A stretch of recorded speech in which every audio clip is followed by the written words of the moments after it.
सितारे हो गए रोशन, ज़मीं पर नूर छाया है।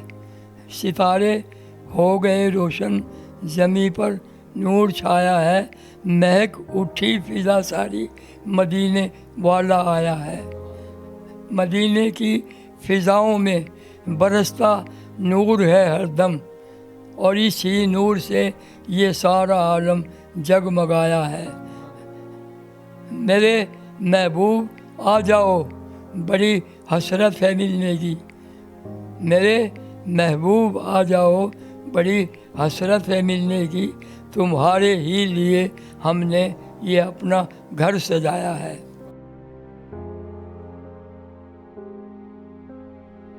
अस्सलाम वालेकुम नाज़रीन, मैं हूं आपका मेज़बान आफ्ताब शहजाद और आप देख रहे हैं डबल एम न्यूज़। अब नाज़रीन, 14 अगस्त 1947 को पाकिस्तान मर्ज़ वजूद में आया, जबकि हमारी नौजवान नस्ल ये समझती है कि पाकिस्तान शायद हमें प्लेट में रख के तोहफे के तौर पर दिया गया, लेकिन इसके पीछे हमारे लाखों शहीदों का खून है। जब वो लोग हिजरत करके पाकिस्तान आ रहे थे इंडिया से, तो रास्ते में लाखों लोग जो हैं जिन्होंने अपनी जान के नजराना पेश किए, बहुत सारे लोग जो मारे गए। हिजरत के वक्त किन किन मुश्किलात का सामना करना पड़ा, क्या उस वक्त वाक़यात हुए। मेरे साथ इस वक्त मुल्तान के 86 साल दिलावर हुसैन कुरैशी साहब मौजूद हैं, जो कि उस वक्त बिल्कुल छोटे होते थे और इन्होंने इंडिया से पाकिस्तान हिजरत की। आइए इनसे जानते हैं और पूछते हैं कि इनको कौन कौन सी वो यादें हैं जो इनको पता है कि उन्होंने हिजरत करते हुए कौन कौन से ऐसे वाक़यात हैं जो इनको इनके वालिदैन सुनाते थे। तमाम तर वाक़यात जो हैं इन्हीं से जानते हैं। अस्सलाम वालेकुम। वालेकुम अस्सलाम रहमतुल्लाहि व बरकातहू। दिलावर साहब, सबसे पहले तो ये बताइएगा, आपने तकरीबन 8-9 साल की उम्र में हिजरत की इंडिया से पाकिस्तान, तो कौन कौन से ऐसे वाक़यात हुए थे जो कि हमारी आज की नौजवान नस्ल को पता होने चाहिए? हिंदुस्तान के शहर रोहतक में हम अमन व अमान के साथ रह रहे थे। ज़िंदगी बड़े आराम से गुजर रही थी कि अचानक पता चला हंगामे शुरू हो गए और लोगों को मारना शुरू कर दिया। रोहतक में क्योंकि मुसलमान ताकत में थे, इसलिए वहाँ पर तो अमन रहा, लेकिन हमें पता चला और मैं देख रहा था कि वहाँ पर आबाई इलाका जो था, जो देहात थे रोहतक के और जो रोहतक की तहसीलें थी, वहाँ से लोग काफिलों की सूरत में शहर में आना शुरू किया। उनके जिस्म पर फटे पुराने कपड़े होते थे और कुछ लोग ज़ख्मी भी थे। मालूम करने पर पता चला कि रास्ते में उन्हें हिंदुओं और सिखों ने ज़िबा करना शुरू कर दिया। मासूम नौमौलूद बच्चों को सिखों ने अपनी अनियों पर उठाकर ज़िबा कर दिया और मुसलमान औरतों की असमतों को लूटना शुरू कर दिया। नौजवान बच्चियां कुओं में कूदकर अपनी असमतें बचाने पर मजबूर हो गईं। कितने लोग जो हैं वो इस सारे शहीद हुए थे। ट्रेनों पे सुना था हमले हुए हैं, ट्रेनें जला दी गई थी और सारे जो लोग मौजूद थे जो हिजरत करके आ रहे थे, सबको मार दिया गया था। हम चूँकि शहर में आबाद थे और वहाँ का डीसी उस वक़्त मुसलमान था, उसने हमें हुक्म दिया कि आप काफिलों की सूरत में नहीं जाएंगे, आपके लिए हमने ट्रेनों का इंतजाम किया है, आप ट्रेनों के ज़रिए पाकिस्तान जाएंगे। हर मोहल्ले से एक ट्रेन जाएगी और आप हर मोहल्ले की उस ट्रेन में सवार होकर पाकिस्तान जाएंगे। तो हमारे आबा व अजदाद ने, हमारे अजीज़ व अकारब ने, हमारे अहले मोहल्ला ने जिस ट्रेन में सफ़र किया, उस ट्रेन में मैं भी मौजूद था।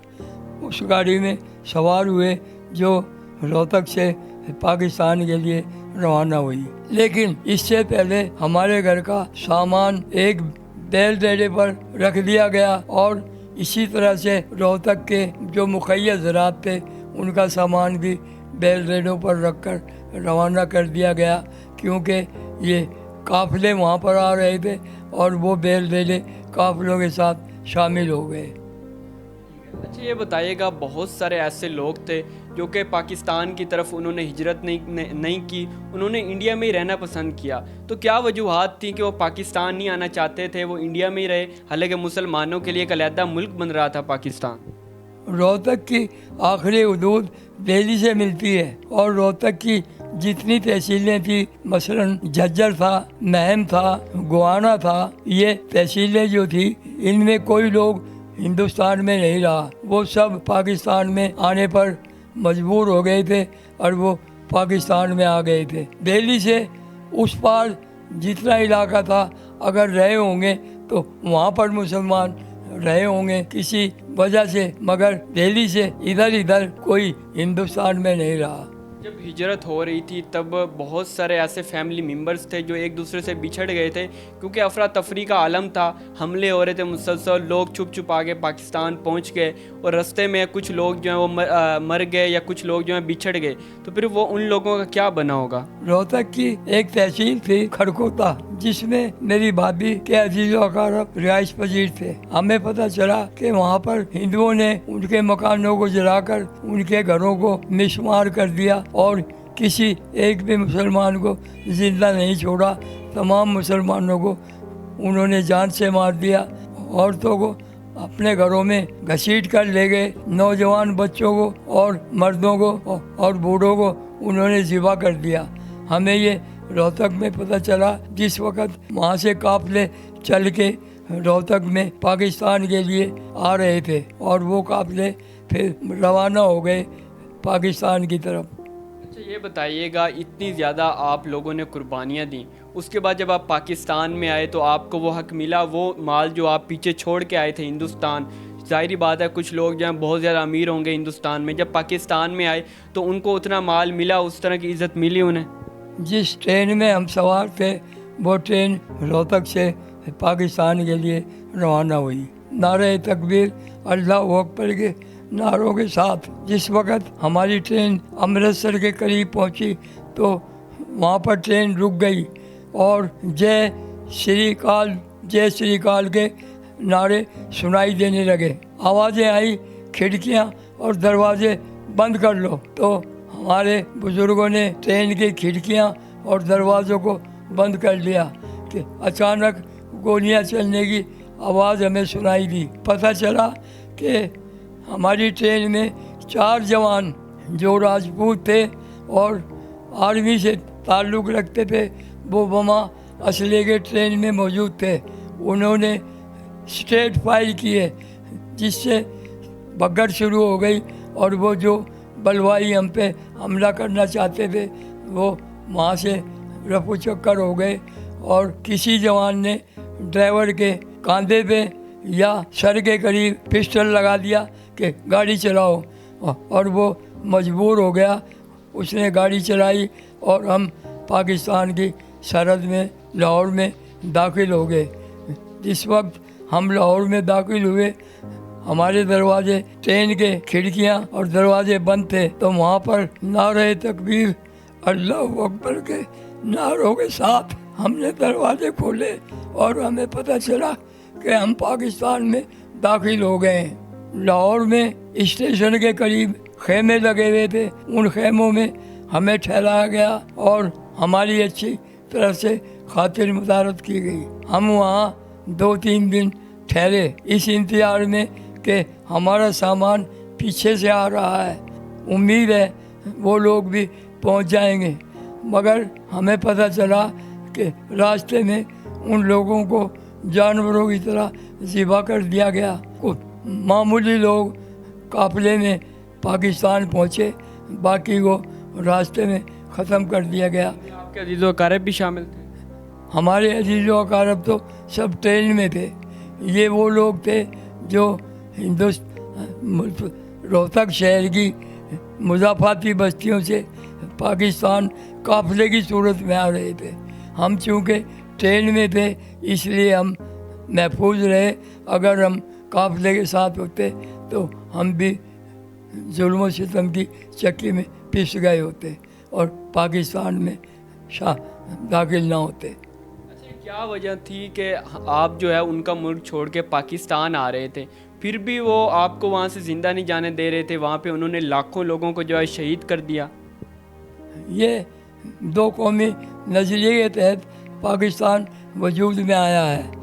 हम नबी करीम सल्लल्लाहु अलैहि वसल्लम के रहनुमा असूलों के पाबंद थे और हम ला इलाहा इल्लल्लाह मुहम्मदुर रसूलुल्लाह के कायल थे, और इस बात को हिंदू और सिख पसंद नहीं करते थे, क्योंकि कायदे आज़म ने जो फैसला किया उसके मातहत हमें पता चला कि पाकिस्तान एक इस्लामी मुल्क होगा, वहाँ इस्लामी असूलों पर हुकूमतें बनेंगी, इस्लामी निज़ाम कायम होने के बाद मसावात मोहम्मदी पे अमल होगा।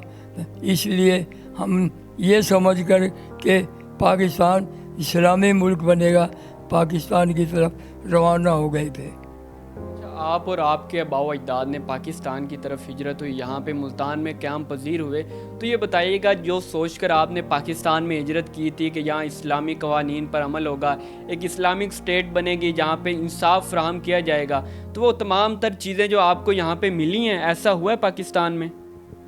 पाकिस्तान बना तो पाकिस्तान था, पाकिस्तान के नाम पर बना था, लेकिन ये पाकिस्तान नहीं, ना पाकिस्तान बन गया है।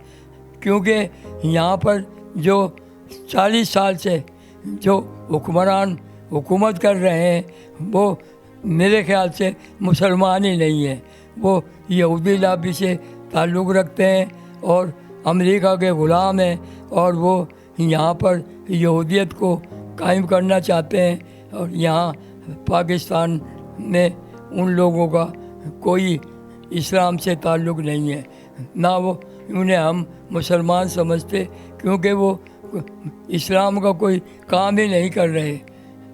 अभी आप देखें फ़लस्तीन में क्या हो रहा है, यहाँ पर लोग 14 अगस्त मना रहे हैं सरकारी तौर पर। ये शरीयत हमें इस बात की इजाज़त नहीं देती। शरीयत मोहम्मदी तो हमें हुक्म देती है कि जिहाद के लिए तैयार रहो, लेकिन पाकिस्तान दिफाई हिसाब से एक बड़ा मुल्क है दुनिया के इस्लामी ममालिक में, लेकिन यहाँ के हुक्मरान मैं समझता हूँ मुसलमान नहीं है, वो यहूदी लॉबी से ताल्लुक़ रखते हैं। इसलिए जज्बा ईमानी ना उनके दिलों में है, इसीलिए उन्होंने पाकिस्तान को नापाकिस्तान बनाया हुआ है। ये बताइएगा, आपकी उम्र इतनी ही है जितनी पाकिस्तान की, बल्कि इससे भी ज़्यादा है, तो आपने कायद आज़म से लेकर शहबाज शरीफ के तमाम अदवार देखे, तमाम वज़ीर आज़म, और आपने सदर को देखा, वज़रा को देखा, तो आपके ख़्याल में कौन सा दौर अच्छा था इन 77 सालों में कि जो आपको वाकई लगता था ये कि सदर या ये वज़ीर आज़म जब बहुत अच्छा था, इसने पाकिस्तान के लिए अच्छे काम किए हैं? पहला दौर तो लियाकत अली ख़ान का था। लियाकत अली ख़ान मुसलमान था, वो पाकिस्तान को इस्लामी स्टेट में तब्दील करना चाहता था, लेकिन उसे रावलपिंडी के लियाकत बाग में गोली मारकर शहीद कर दिया गया। उसके बाद जिन लोगों की हुकूमत आई वो अच्छे नहीं थे, वो इस्लाम से ताल्लुक़ नहीं रखते थे। अय्यूब खान साहब ने पाकिस्तान के 2 दरिया बेचकर पाकिस्तान की ज़मीन को बंजर बना दिया और उसने अपना इलाका जो इस्लामाबाद है वो आबाद कर लिया। शिमला माहिदा जुल्फ़िकार अली भुट्टो ने किया और शिमला माहिदे के तहत पाकिस्तान में इस्लामी निज़ाम का कुछ वजूद कायम हुआ। यहाँ पर 1970 में आइन दस्तूर पाकिस्तान बना, उसमें ये तहरीर है कि पाकिस्तान इस्लामी होगा, इसमें नबी करीम सल्लल्लाहु अलैहि वसल्लम के असूलों पर अमल दरामद किया जाएगा। मगर ये बात यहाँ के लोगों को, जिनका ना ताल्लुक़ पाकिस्तान से और ना ताल्लुक़ इस्लाम से, उन्होंने जुल्फ़िकार अली भुट्टो को शहीद कराकर यहाँ पर अपना निज़ाम कायम कर दिया जो इस्लामी नहीं है। अच्छा, आखिर में नौजवान नस्ल को क्या पैगाम देना चाहेंगे? आपने तकरीबन 86 बहारें देख ली हैं अपनी, आपने बहुत सारी हुकूमतें भी देखी, पाकिस्तान बनते भी देखा और पाकिस्तान टूटते भी देखा 1971 में। तो नौजवान नस्ल है, आगे वाली जो नस्ल है वो आपको देख रही है, क्या पैगाम देना चाहेंगे आखिर में? नौजवान नस्ल को हम यही पैगाम देना चाहते हैं कि वो अपने आप को इस्लामी रंग में ढालें, नबी करीम सल्लल्लाहु अलैहि वसल्लम के बताए हुए ज़लील असूलों पर अमल पैरा होकर पाकिस्तान को मजबूत बनाएं और इन यहूदियों से, यहूदी लॉबी से, इन हुक्मरानों से अपना पीछा छुड़ाएं। अच्छा दिलावर साहब, ये बताइएगा, आप इस मोहल्ले में कब से क़याम पजीर हैं और आपने अपने 3 नातिया कलाम जो हैं वो भी लिखे हैं, तो उसके बारे में थोड़ा सा बताइएगा। क़याम पाकिस्तान के बाद लाहौर में ठहरने के बाद हम लाहौर से रवाना होकर मुल्तान आ गए थे और जब से हम मुल्तान ही में रिहाइश पजीर हैं। यहाँ पर लोग मुझे बाबूजी के नाम से भी पुकारते हैं और कुछ लोग शायर अहले सुन्नत के नाम से भी याद रखते हैं और अक्सर व बेशतर न सिर्फ मुल्तान ज़िला बल्कि सूबा पंजाब के जो बड़े बड़े ओहदेदारान हैं वो मुझे दिलावर कुरैशी के नाम से जानते हैं, क्योंकि मैं पाकिस्तान पीपल पार्टी मुल्तान शहर का सदर भी रहा हूँ, पंजाब एग्जीक्यूटिव बॉडी का मेंबर भी रहा हूँ और मैंने जुल्फ़िकार अली भुट्टो के साथ पैदल सफ़र किया है, कार में सफ़र किया है, ट्रेन में सफ़र किया है, हवाई जहाज़ में सफ़र किया है। बेनज़ीर मुझे अपना भाई कहकर पुकारती थी। मैंने बेनज़ीर की वफ़ात के बाद नातिया कलाम कहने शुरू कर दिए और 3 किताबें मेरी अब तक शाये हो चुकी हैं, जिसका नाम, पहली किताब का नाम जादे नूर, दूसरी किताब का नाम हरफ सना और तीसरी का नाम पैगाम मुस्तफ़ा है। मैं नातिया कलाम लिखता हूँ। मैंने अपनी ज़िंदगी का ये मिशन बना लिया है कि मैं अब हुजूर के शान में लिखता हूँ, जो कुछ भी लिखता हूँ। चलें, हम आपसे गुजारिश करेंगे अगर आपको अपना लिखा हुआ कोई कलाम याद है तो गुनगुना दें या फिर वैसे ही सुना दें लोगों को। मैं एक कलाम के चंद अशार आपको सुनाता हूँ, उम्मीद है आप पसंद फरमाएंगे। अक्सर महफिल में मेरे कलाम लोग पढ़ते हैं, पाकिस्तान के मुख्तलिफ हिस्सों में भी पढ़े जाते हैं। सितारे हो गए रोशन, ज़मीं पर नूर छाया है। सितारे हो गए रोशन, ज़मीं पर नूर छाया है। महक उठी फ़िज़ा सारी, मदीने वाला आया है। मदीने की फ़िज़ाओं में बरसता नूर है हरदम, और इसी नूर से ये सारा आलम जगमगाया है। मेरे महबूब आ जाओ, बड़ी हसरत है मिलने की। मेरे महबूब आ जाओ, बड़ी हसरत है मिलने की। तुम्हारे ही लिए हमने ये अपना घर सजाया है। और मोहम्मद मुस्तफ़ा सल्लल्लाहु अलैहि के ज़िक्र की खातिर, मोहम्मद मुस्तफ़ा सल्लल्लाहु अलैहि के ज़िक्र की खातिर खुदा का फजल है, महफिल पे नूरी रंग छाया है। और दिलावर ज़िक्र से उनके तेरी दुनिया मुनव्वर है। दिलावर ज़िक्र से उनके तेरी दुनिया मुनव्वर है, वगरना इससे पहले तो सभी कुछ ही गंवाया है। सुभान माशाल्लाह।